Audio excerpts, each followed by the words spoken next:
My marriage collapsed in hours. My sister-in-law said I crossed a line. My wife believed her. The aftermath was brutal. Hey, Tom here. I'll be straight with you, man. I never liked her. From the first time Carol opened her mouth, I knew something was off. It wasn't even what she said, it was the way she looked at me. Too long, too deliberate, like she was trying to read a weakness. And it wasn't one of those, maybe I'm overthinking this kind of looks. No, this was different. Predatory, almost. But how do you tell your wife that about her sister without sounding like a paranoid asshole? Kate and I, we had it good. Married 5 years, lived simple. No drama, no big fights. She works at the office 9 to 5, comes home tired but still finds time to sit with me, eat dinner, sometimes watch some dumb cooking show she likes. I work from home now, automotive contracts, decent money. We keep to ourselves, save hard, don't waste cash on dumb flexes. We had a plan. Retire early, maybe move somewhere quiet. Just us. That's what I loved about her. No games. Steady. But then there's Carol. She's 32, acts 22, dresses like she's going to a club at 2 in the afternoon. Always pushing it, Asking what I earn, what car I drive, making little comments like she's fishing. Kate always laughed it off. Said Carol was just blunt. Just blunt? Please. There's blunt, and then there's whatever the hell she was doing. For a while I just thought she was one of those people who liked to poke and stir. Then her boyfriend dumped her. Some guy she'd been seeing on and off for a year. Always drama. Always flashy dates on Instagram. After that breakup, everything changed. It was like she switched gears overnight. All of a sudden those weird little looks got longer, the jokes sharper, and the excuses to be near me started rolling in. I swear it was like she was sniffing around for a replacement target. And guess who she decided to zero in on? It started small. Too much eye contact, brushing past me when there was plenty of space, those weird little comments where you're not sure if she's serious. I let it go, kept my mouth shut. What was I going to do? Tell Kate her sister wants me? She'd think I'd lost it. But it kept piling up. Like when I got that promotion. Big deal for me. Years of grind finally paying off. Company car, Land Cruiser. I don't brag, but it was huge. We threw a small get-together, couple friends, Kate's family. Of course Carol's there. First thing she does is size up the car like she's appraising it for resale. Then she asked me how many zeros got added to my paycheck. In front of everyone. I just smiled, didn't answer. But inside I wanted to tell her to screw off. After that, she cranked it up. Tried to follow me on Instagram 10 times. 10 times. Private account. I declined every request. Then she shows up at my office one day, out of nowhere. Says she was in the area. I don't buy that. Nobody just drops by a secure office park. She asked if I was heading home and if she could ride with me. I told her I wasn't leaving yet. She offered to wait. Who does that? We ended up grabbing coffee on the way back because I couldn't shake her without looking like a jerk. I told Kate about it later, and she just shrugged. Said Carol was being friendly. Friendly my ass. So I dropped it. Tried to ignore Carol, keep my head down, focus on work. But it was eating at me. I couldn't stand being alone in a room with her. Felt like a trap waiting to spring. Every time my phone buzzed, I half expected it to be her. Every knock on the door, I'd tense up. It's no way to live, man. The thing is, I know how this sounds. Like I'm making myself out to be some irresistible prize she couldn't resist. Believe me, I'm not that guy. I don't think like that. I'm just saying what happened. The looks, the visits, the little games. I wasn't imagining it. I'm not stupid. That's where I was. Sitting in my office, laptop open, deadline stacked up, and all I could think about was the next move Carol was planning. And whether Kate would ever believe me if I told her the truth. Hey there, Kate here. Did I remember the exact second I decided? It wasn't even dramatic. I was sitting at my desk at work, staring at a spreadsheet, and my phone lit up. Carol's name. I almost didn't answer. She cries wolf so often. But then I picked up, and all I heard was her sobbing. Real, heaving, ugly crying. She said she'd gone by the house, wanted to see me, maybe drop something off. Tom answered the door, said I wasn't home, and then she claimed he started talking about being lonely. She said he grabbed her arm, leaned close, told her they should have some fun. My chest felt like it was caving in. I didn't even ask questions. I just froze with the phone pressed to my ear, listening to her choke out that she yanked away and ran. It didn't matter how messy Carol is, how dramatic she's been. That kind of crying doesn't come from nowhere. And when I finally hung up, I thought about Tom. The way he'd been going on about her, over and over. How she was flirting, how she was making moves. At the time, it sounded paranoid. But now, suddenly it clicked. He'd been planting seeds, laying the groundwork. If I accused him later, he'd say he warned me. If I found out, he could claim she was the one coming on to him. My skin crawled. I went home ready for war. He was in the living room, looking calm, like nothing had happened. I confronted him, told him what Carol said. He went pale, started denying it immediately. Too fast, too desperate. He said Carol was lying, twisting everything. I didn't believe a word. I told him he probably gave in to temptation. And when I said it out loud, I knew that was the truth for me. That was it. He looked stunned, but I didn't care. He disgusted me. My husband, cornering my sister? That's not a man you try to patch things with. That's a man you walk away from. So I left. I packed a bag, got in the car, and drove to my mom's. I didn't even cry. Just pure cold fury. I sat on my old bed, scrolled through my phone, and let the rage settle in. Carol kept texting me that night, apologizing for causing trouble, telling me she felt guilty even though she knew none of it was her fault. She said she was scared of Tom, that she couldn't believe he'd flip like that. Within days, the whispers started, mutual friends reaching out, cousins calling. Carol had told her friends, and her friends told theirs, and soon enough the story was out. My husband, the creep who tried to hit on his own sister-in-law. That's how fast it moved. I hated it, but I also wanted it. I wanted the shame to land on him. I wanted people to know who he really was. Every time someone gave me that pitying look, the kind that says you poor thing, I let it fuel me. Better they think I was betrayed than think I was stupid enough to stay. Tom called me over and over. I ignored most of them, picked up once or twice. He kept saying I had it all wrong, that Carol was playing me. I told him I didn't want to hear excuses, that he made his choice, and I was making mine. I wasn't going to let him gaslight me into doubting my own sister. The rumors grew. Carol wasn't shy about it. She told her version like a badge of honor. That Tom had tried something, that she escaped, that she was shaken but strong.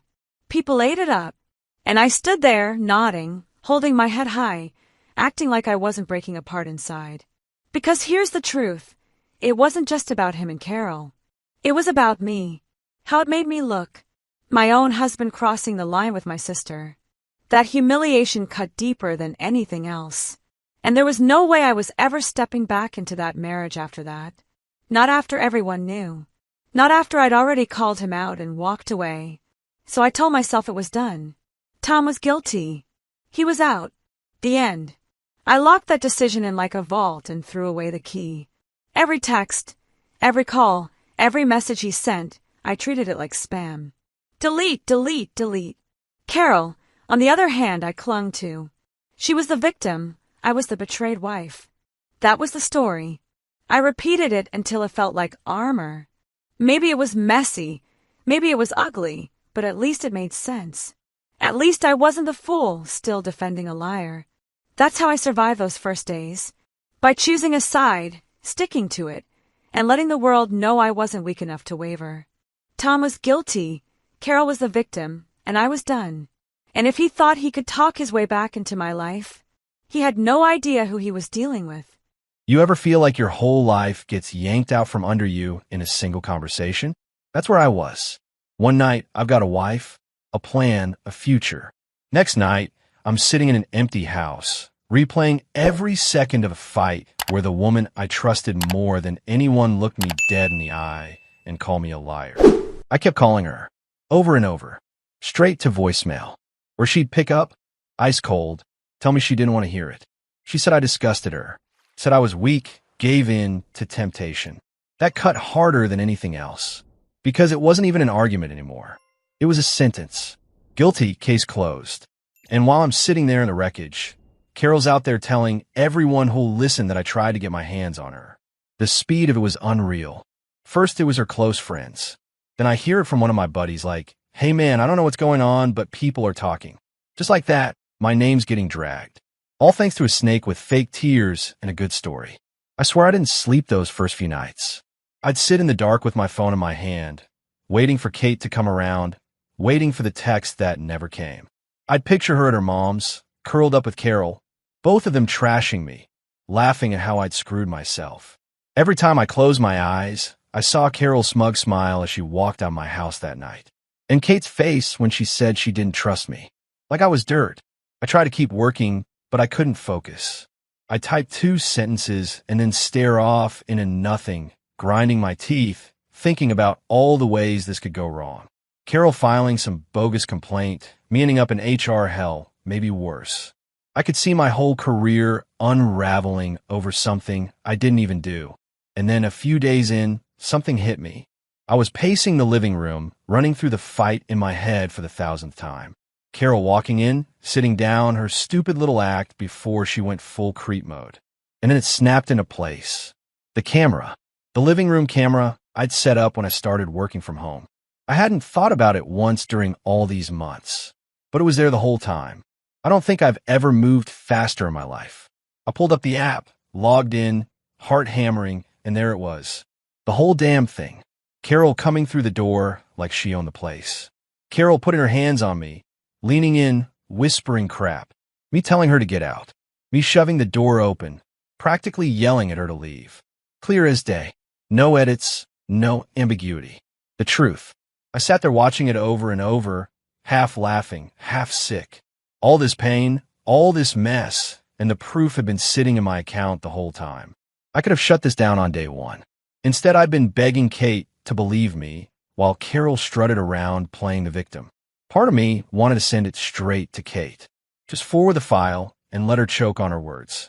But another part of me thought, no, she didn't give me the benefit of the doubt. She didn't even hesitate. She went all in on Carol's side. Let her smear me, let her spread it. Why should I be the one crawling back? So I posted it. Not hidden, not private. I put the footage up, captioned it with the bare minimum. This is what really happened. Within an hour, my phone was blowing up. Friends messaging me, some apologizing, some furious on my behalf. A couple people even admitted they believed Carol at first. Said the clip flipped everything. Carol's name was trash in group chats. People calling her a manipulator, a liar, the kind of woman who'd wreck her own sister's marriage for kicks. And Kate? She didn't message me right away. I know she saw it, though. She had to. Too many mutuals, too many shares. By the next morning, I woke up to 6 missed calls from her, 3 voicemails. The first one, she was crying. The second, she was begging. The third was quieter, just asking me to talk. But I didn't answer. Not yet. Because here's the thing. Yeah, the video cleared me. But it didn't erase what she did. Didn't erase the way she looked at me like I was dirt, the way she cut me off before I could say a single thing. She didn't trust me. She didn't even give me the chance. That's the part one couldn't shake. So I let the call sit. I let the guilt build. Because finally, the truth was on my side. And for the first time in weeks, I felt like I had the power again. The first time I saw the video, I thought it was fake. My brain just refused to believe it. Carol slipping into the living room like she lived there, the way she sat down, the way she touched him, leaned in, whispered. Him pulling back, standing up, pointing to the door, his face hard and angry. And then her smirk, the little act she put on before she left. It was all there, unedited, raw. I watched it once, then again, and again. My stomach turned colder each time. Because it wasn't just proof that Tom was innocent. It was proof that I'd been played, lied to, humiliated, and I'd swallowed it whole. I'd chosen her. Without even blinking, I'd chosen Carol's side and cut him out. I told myself I was protecting myself, that I couldn't take the risk, that Tom had crossed a line. But now it was like I was looking at myself from the outside, watching me throw my husband away while my sister laughed behind my back. And it wasn't just me who saw the video. Everyone saw it. My phone wouldn't stop buzzing. Messages from family, friends, people I hadn't spoken to in months. Half of them saying they didn't know, that they felt terrible for believing Carol. The other half just sending links to the clip like I hadn't already seen it. Like I needed another reminder of how stupid I'd been. Carol called me once after it went up. One call. I didn't pick up. Then she disappeared. Radio silence. Not a text, not a message, not even a half-assed excuse. Just gone. Which told me everything. She knew she was exposed. She knew there was no spinning it now. The queen of manipulation suddenly had nothing left to say. But the damage was already done. She'd spread it everywhere before Tom posted the truth. And I'd helped her. I'd believed her. I'd stood in rooms and told people my husband was guilty. I'd cut him down with my own words, my own certainty. Now those same people were looking at me with pity, or worse, with judgment. Like, how could I not have known? How could I be so blind? I tried calling Tom, over and over. He didn't answer any of them. I couldn't stand it. I drove to the house, thinking maybe face-to-face would break through where calls couldn't. The locks were changed, so I knocked, nothing. Lights on, car in the driveway, but nothing. He knew I was there, and he chose not to open the door. That cut deeper than anything Carol ever said, because that silence was louder than screaming. It told me I was done, and the more I sat in that silence, the more the shame ate me alive. I kept replaying the night Carol called me. Her voice, her sobs, the way I rushed to believe it. Why didn't I pause? Why didn't I even consider that Tom deserved the benefit of the doubt? He was my husband. 5 years married, 3 years before that together. 8 years, and I threw it away in 8 minutes of panic. The whispers didn't help. People at work tried to be subtle, but I heard it. The way they said my name softer, the way they avoided asking about home. Some of them even hinted I owed Tom an apology publicly, not just privately, as if there was some way to make this less humiliating by dragging it out more. So I kept calling, kept trying, and the worst part, I'd burned the bridge myself. Carol lit the match, sure, but I was the one who handed her the gasoline. I can't undo that. Can't unsay the things I said to him. Can't unlook him in the eye and tell him I didn't believe him. Now it's just me. Me, sitting in a quiet apartment I rented on short notice, surrounded by boxes I don't have the energy to unpack, scrolling through a phone full of missed calls that never get returned. Every time it buzzes I hope it's him, but it never is. And I know it won't be. Carol got what she wanted in the end. Maybe not me losing Tom to her, but me losing him, period. And she'll move on, latch onto some other rich idiot, live her drama-filled life. While I sit here with nothing but the wreckage of my own choices. I thought I was protecting myself, but really I was destroying everything. And now I'm the one left standing in the ashes, begging for forgiveness that's never coming.